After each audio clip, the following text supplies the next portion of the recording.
먹이고 살찌니라. 아멘. 할렐루야. 예, 목요일 새벽입니다. 오늘도 주님 전에 나오신 우리 귀한 성도님들을 말씀으로 환영하고 축복합니다. 저희 에스겔 18장은 부모와 자녀 또 이스라엘의 가계 가운데 흐르고 있던 그런 좋지 않은 흐름들에 대하여 에스겔 선지자는 그것을 적시하고 그것이 끊어지고 그것으로부터 돌이켜 살아나는 법을 선포하고 있는 귀한 말씀입니다. 저희 에스겔 18장 어저께의 본문이었지만 저희 2절의 말씀 18장 2절의 말씀 같이 한번 다시 읽어보겠습니다. 너희가 이스라엘 땅에 관한 속담에 이르기를 아버지가 신 포도를 먹었으므로 그의 아들의 이가 시다고 하면 어찌 되느냐. 예. 그러니까 오늘 이 속담이 바로 18장 19절에 연결되는 거예요. 너희는 이르기를 아들이 어찌 아버지의 죄를 감당하지 아니하겠느냐. 아버지가 신포도를 먹었기 때문에 그 아들도 당연히 신포도를 먹지 않아도 이빨이 시다는 거예요. 얼마나 이 표현이 사실은 말이 되지 않는 표현이지만 이것이 너무나도 자연스럽게 그 가게 가운데 흐르고 있었다는 것입니다. 내가 우상 숭배를 하였기 때문에 우리 자녀도 당연히 어려서부터 이 우상 숭배를 보고 자랐고 우상 숭배의 가정 가운데 있었고 우상 숭배의 영향력 아래 있었기 때문에 당연히 나의 자녀도 우상 숭배를 하는 것이 합당합니다.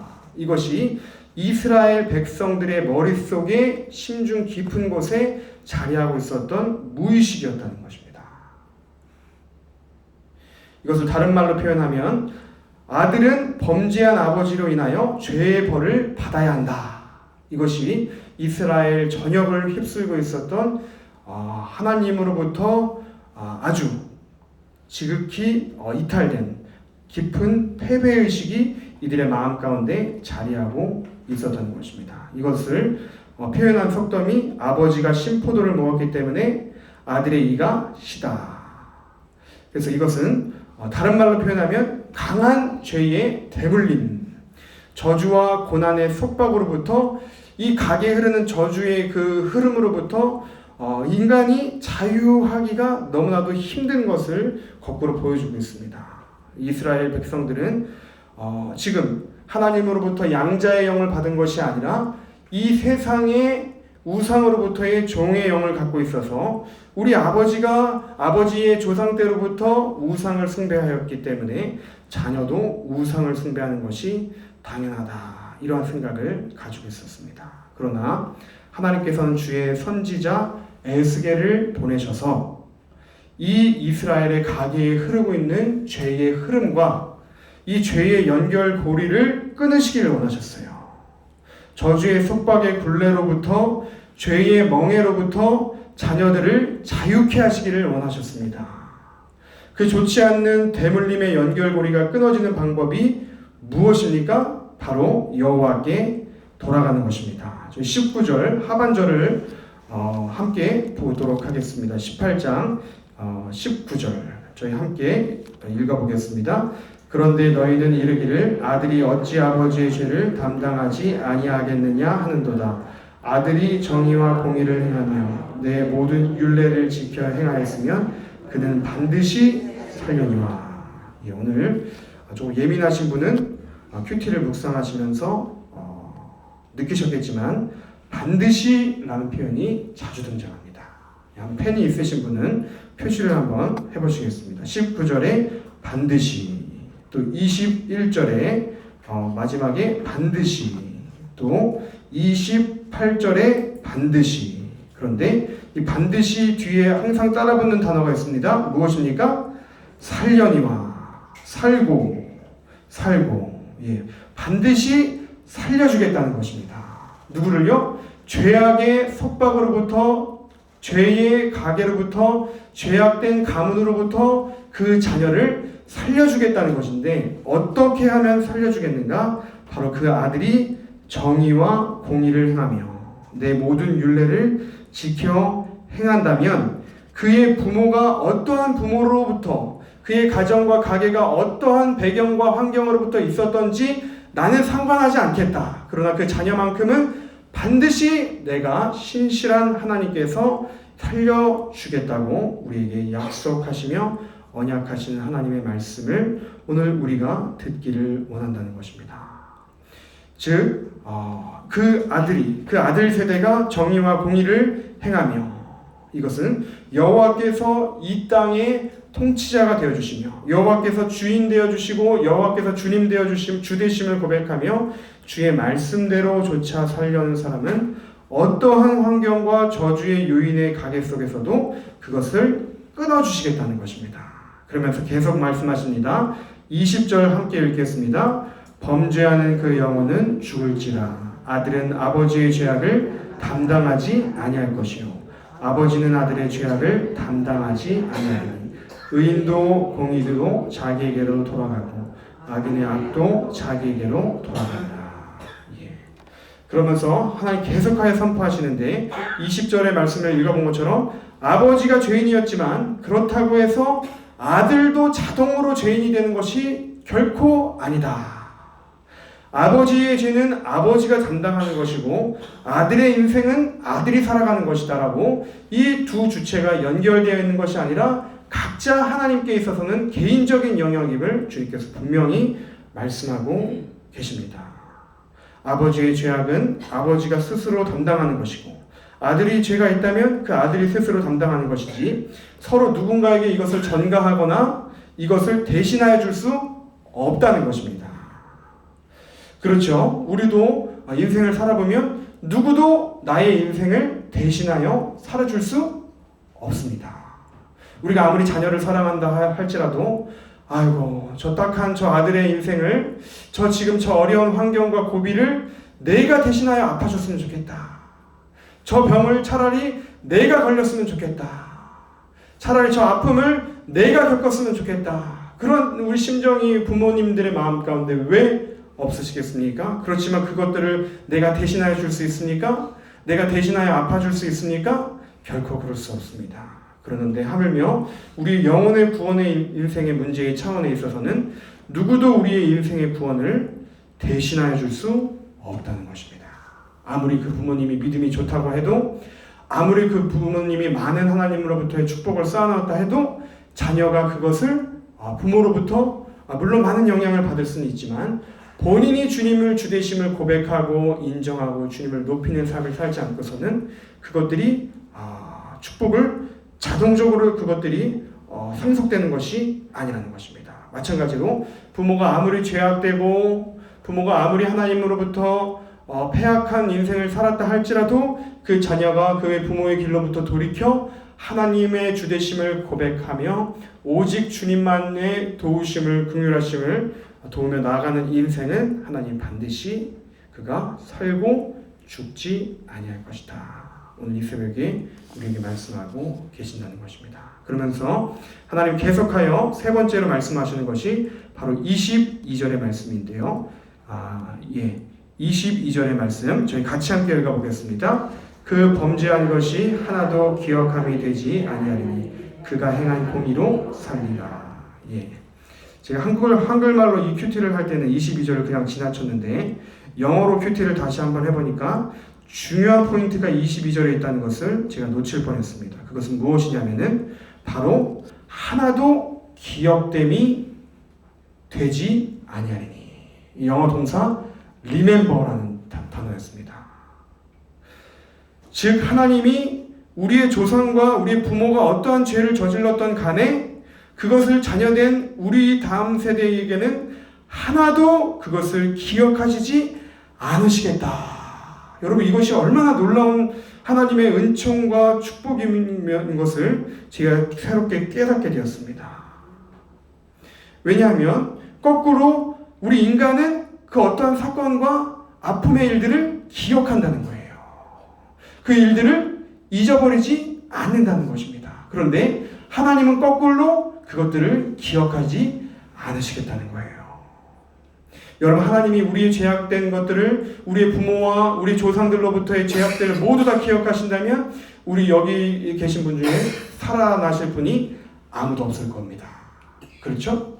저희는 많은 죄를 지고 또 저희 부모로부터 많은 죄와 죄악된 저주의 가계의 흐름으로부터 결코 우리는 자유할 인생이 없습니다. 그러나 하나님이 오늘 이 새벽 가운데 놀라운 비밀을 우리에게 알려주시는데 그 범죄한 것이 하나도 기억함이 되지 아니하리니 반드시 그 자녀의 세대 가운데 정의와 공의를 행하고 그 죄악으로부터 돌이켜 회개하는 자는 반드시 살겠고 더 나아가 어떻게 살겠는가? 이전의 그 부모의 이전의 그 죄악된 일들을 내가 하나도 기억하지 아니하겠다.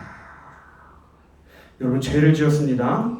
그 죄에 대한 형벌이나 죄값을 치르고 나면 더 이상 그 죄로 인하여 같은 죄악을 그에게 전가시키지 않습니다. 이것을 법률적인 용어로 일사부재리의 원칙. 그래서 한번 죄를 담당하였으면 다시금 같은 죄를 소급하여 적용하지 않는다. 이런 것이 법률적인 용어입니다. 그렇지만 그 흔적은 남아 있습니다. 그러나 우리 주님께서는 이전 일을 마음에 담아두시고 그것들을 기억하시는 분이 아니시라는 거예요. 거꾸로 표현하면 우리 인간은 감정의 동물이라는 것입니다. 그래서 나에게 수치를 준 사람, 나를 배신한 사람, 나를 떠나간 사람, 나에게 모멸감을 준 사람, 나에게 아픔과 상처를 준 사람을 쉽게 잊어버리지 못한다는 거예요. 마음속에 두고 그 흔적이 우리 안에 상처로 남아 있습니다. 거꾸로 인간은 매우 감정적인 그런 존재이기 때문에 우리에게 그렇게 우리 자녀에게 우리 가정 가운데 그 아픔을 준 사람을 쉽게 용서할 수 없습니다. 그래서 기회가 된다면 할 수만 있다면 내가 받은 아픔을 그대로 돌려주고 싶어하는 것이 우리 사람의 연약한 마음일 것입니다. 그러나 이런 우리 인생들을 굽어 살피시며 우리의 연약한 인생들을 향해 주시는 하나님의 말씀이 여기 있습니다. 이사야 43장 18절 19절입니다. 너희는 이전 일을 기억하지 말며 옛날 일을 생각하지 말라. 보라, 내가 새 일을 행하리니 이제 나타날 것이라. 너희가 그것을 알지 못하겠느냐? 반드시 내가 광야의 길을 사막의 강을 내리리니. 그렇습니다. 여기도 반드시라는 표현이 나타나 있죠. 하나님께서 약속하신 말씀은 반드시 실행되고 반드시 실천되고 반드시 이 땅 가운데 드러난다는 것입니다. 그래서 하나님께서는 우리에게 정말 과거의 아픔과 상처와 그런 우리의 그러한 쓴 추억으로부터 결연히 이별하고 너희는 이전 일을 기억하지 말고 옛날 일을 생각지 말라. 왜냐? 그것들을 계속 기억하고 마음에 담아두고 있는다면 하나님이 새 일을 행하실 수가 없기 때문이라는 것입니다. 고린도후서 5장 17절도 저에게 잘 알려진 말씀이죠. 그런즉 누구든지 그리스도 안에 있으면 새로운 피조물이라. 이전 것은 지나갔으니 보라 새 것이 되었도다. 여기서 말하는 이 새 것은 new being을 뜻합니다. 여기서 말하는 새 것은 new life를 뜻합니다. 여기서 말하는 새 것은 new creation을 뜻합니다. 즉 우리가 이전에 조상으로부터 우리 부모로부터 죄악된 것을 상당 부분 배우고 익히고 학습하고 무의식 가운데 우리의 생각의 저변 가운데 그것들이 깔려 있습니다. 그렇지만 누구든지 그것으로부터 돌이켜 하나님께 회개하고 하나님만이 나의 인생의 주되심을 고백하며 하나님이 나의 인생의 왕되심을 높이고 우리가 주님 앞에 나아가는 그 인생은 이제 이전 것으로부터 결단이 해지되고 우리가 그리스도의 정결한 신부로 그리스도의 의로운 옷으로 우리를 새로 옷 입혀주시고 주의 자녀로 우리를 새로운 존재로 이끌어 주신다는 것입니다. 이것이 어찌 놀랍지 않은 정말 구원의 은혜이겠습니까? 그래서 오늘 주님께서 우리에게 하시는 그 마지막 권면의 말씀 30절에 잘 드러나 있는데요. 지금 30절의 말씀 함께 읽어보겠습니다. 주 여호와의 말씀이니라. 이스라엘 족속아 내가 너희 각 사람이 행한 대로 심판할지라. 너희는 돌이켜 회개하고 그 모든 죄에서 떠날지어다. 그리한즉 그것이 너희에게 죄악의 걸림돌이 되지 아니하리라. 이 30절을 통해 우리의 자녀가 우리의 가게가 우리의 가문이 이제 더 이상 부모와 조상으로부터 흐르는 좋지 않은 영적인 DNA를 끊어버리고 우리가 좋은 하나님의 그리스도의 영적인 DNA를 거듭나기 위해서는 첫 번째 회개할 것을 오늘 에스겔 선지자는 우리에게 촉구하고 있음을 살펴볼 수 있습니다. 너희는 돌이켜 회개하라. 예, 그래서 정말 이 새벽 가운데 하나님, 제가 회개합니다. 저희 자녀들을 올바른 환경 가운데, 좋은 신앙의 토양 가운데 제가 좋은 것들을 교육하고 보여주고 이끌지 못하였던 이 부모의 죄악을 회개합니다. 주님, 저희 자녀를 돌이켜 살아나도 수도 있도록 이 부모된 저희에게, 또 저희의 죄된 심령에 회개의 심령을 부어 주시옵소서. 이것이 첫 번째고요. 두 번째 31절 같이 읽어보겠습니다. 너희는 너희가 범한 모든 죄악을 버리고 마음과 영을 새롭게 할지어다. 예, 두 번째는 마음과 영을 새롭게 하라는 것입니다. 그런데 그 앞에 죄악의 굴레를 결연히 벗어버리고, 이 벗어버릴 때는 우리가 항상 선포해야 됩니다. 너희가 범한 모든 죄악을 버리고, 그러니까 다른 말로 표현하면 선포하고, 너 더러운 영들아, 이 시간 예수 그리스도 이름으로 내가 엄히 꾸짖으며 선포하노니 너희는 더 이상 우리의 자녀를 붙들지 못할지어다. 너희는 떠나가라, 떠날지어다. 우리가 항상 선포하며 고백해야 된다는 거예요. 그래서 우리가 죄악의 굴레로부터, 조상으로부터 흐르고 있는, 부모로부터 흐르고 있는 이 죄악된 굴레를 결연히 벗고 우리의 마음과 영을 새롭게 하는 것입니다. 이거 중요한 것입니다. 우리의 마음과 영을 새롭게 해야지 이전에 계속 우리 가게로부터 흐르는 좋지 않은 인자와 DNA를 우리가 계속 그것에 마음을 두고 그것을 계속 곱씹으며 그것을 계속 거기에 우리의 마음을 두고 있다면 우리가 새로워질 수 없다는 거예요. 그래서 하나님 두 번째로 이 새벽에 우리의 마음과 영을 새롭게 하라. 주님, 그렇습니다. 새로운 차원의 기름 부으심이 임하게 하여 주시옵소서.